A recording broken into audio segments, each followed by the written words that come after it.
Assalamualaikum. Di video kali ini kita akan membahas tentang pembuatan wedang ronde. Bahan-bahan yang kita gunakan, yang pertama ada tepung ketan.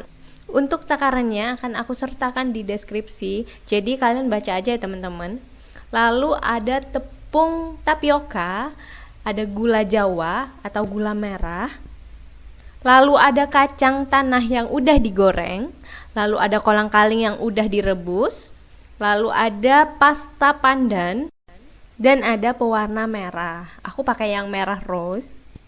Lalu ada garam, ini aku gunakan untuk di adonan biar ada gurih-gurihnya. Kemudian ada gula, ini untuk pemanis di kuahnya. Ada jahe, ini terlebih dahulu nanti kalian cuci dulu ya teman-teman. Setelah itu kalian bisa bakar dan sebagian lagi bisa diparut untuk pembuatan sari jahenya. Lalu di sini ada serai dan daun pandan. Kita langsung aja lanjut ke pembuatan kuahnya. Yang pertama, kalian bakar dulu jahenya. Aku pakai kompor karena lebih mudah, dan kalau udah begini kalian bisa kupas dan kalian geprek. Nah, jadinya seperti ini ya teman-teman. Jahe yang udah dibakar lalu dikupas dan digeprek.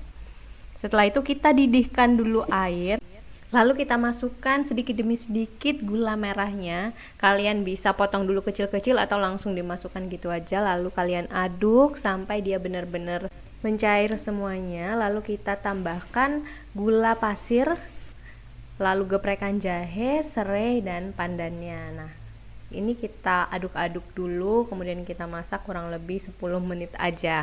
Nah, untuk pembuatan adonan bulatnya, ini kita bikin isiannya dulu ya teman-teman. Di sini aku pakai kacang tanah yang udah digoreng, lalu masukkan gula, garam, dan sedikit air.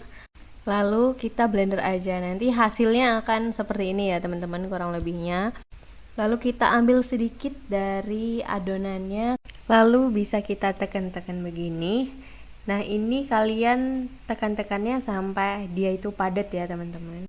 Untuk ukurannya kalian bisa pakai ukuran berapa aja, bebas. Aku pakai segini aja. Ini itu kurang lebih 1,5 cm untuk diameternya.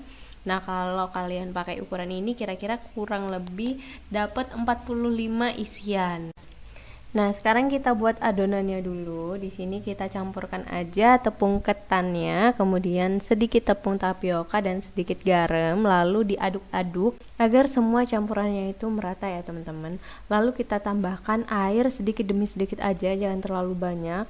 Nah, ini kira-kira aku pakainya 150 ml. Nah, kita ngaduknya pelan-pelan aja teman-teman, karena emang agak sedikit berat ya adonannya. Nah, kalau udah kalian bisa tuangkan ini ke alas adonan. Jadi sebelum itu kalian taburi dulu dengan tepung terigu agar adonannya tidak lengket. Setelah itu kita kepal-kepal aja. Ini aku nggak pakai sarung tangan ya, karena agak lengket di sarung tangannya. Jadi aku langsung pakai tangan aja. Tapi sebelumnya kalian pastikan kalau kalian udah cuci tangan terlebih dahulu. Nah, kita uleni dulu seperti ini. Ini adonannya akan aku bagi dua ya teman-teman.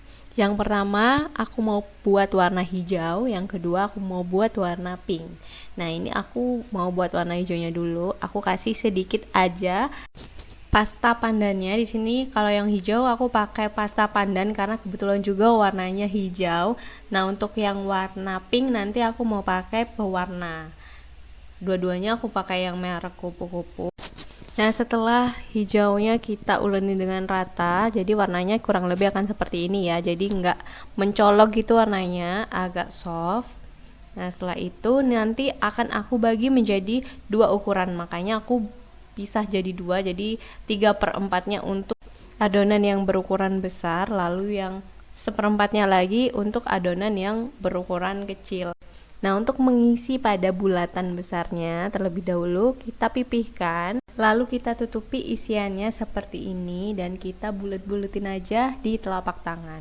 Nah, untuk menyimpannya kalian bisa taburi dulu dengan tepung terigu seperti ini agar antar adonannya atau antar bulatannya tidak saling menempel. Nah, kira-kira nanti kurang lebih hasilnya seperti ini untuk yang berukuran besar. Kemudian yang berukuran kecil nanti akan seperti ini. Nah, lanjut kita akan membuat bulatan yang berwarna pink. Jadi adonannya kita tambahkan pewarna merah rose, tapi sedikit aja karena maunya warna pink yang soft. Nah, setelah itu kita ratakan agar pewarnanya merata sampai ke seluruh adonan. Jadi kalau misal adonan kalian agak sedikit mengeras, kalian tambahkan sedikit air aja agar adonannya kembali lunak. Lalu kita terus uleni seperti ini. Kalau dirasa campuran warnanya udah merata, kalian bisa bagi dua lagi untuk membuat yang ukuran besar dan yang ukuran kecil. Nah, ini sengaja aku bentuk memanjang seperti ini agar lebih mudah untuk pemotongannya. Nah, kira-kira untuk pemotongannya aku pakai ukuran 2 cm.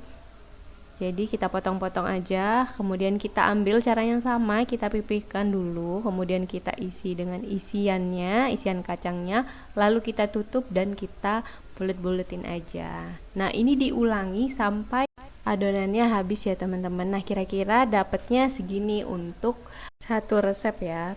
Karena aku mau buat 2 porsi aja, jadi buletan-buletan ini akan aku simpen di freezer. Jadi ketika aku mau buat lagi, aku nggak perlu bikin adonan-adonannya. Jadi 30 menit bisa langsung jadi deh, tinggal bikin kuahnya aja. Nah, sebagian yang ini akan aku simpen di kulkas. Nah, yang satunya lagi akan aku rebus. Nah, kita masukkan satu per satu dulu untuk rondenya, baik yang ukuran kecil maupun yang ukuran besar. Jadi ketika direbus dia udah nggak saling menempel ya teman-teman. Nah, sesekali perlu kalian aduk begini. Kalau terlihat udah mengambang berarti bulatannya sudah matang. Jadi kalau udah matang begini langsung aja bisa kalian sajikan. Oke, siapkan mangkuk kecil, kemudian tuang aja bulatan-bulatan besar dan kecilnya, lalu tambahkan kolang-kaling dan tambahkan kuah yang udah disaring. Beri hiasan daun pandan dan siap disajikan.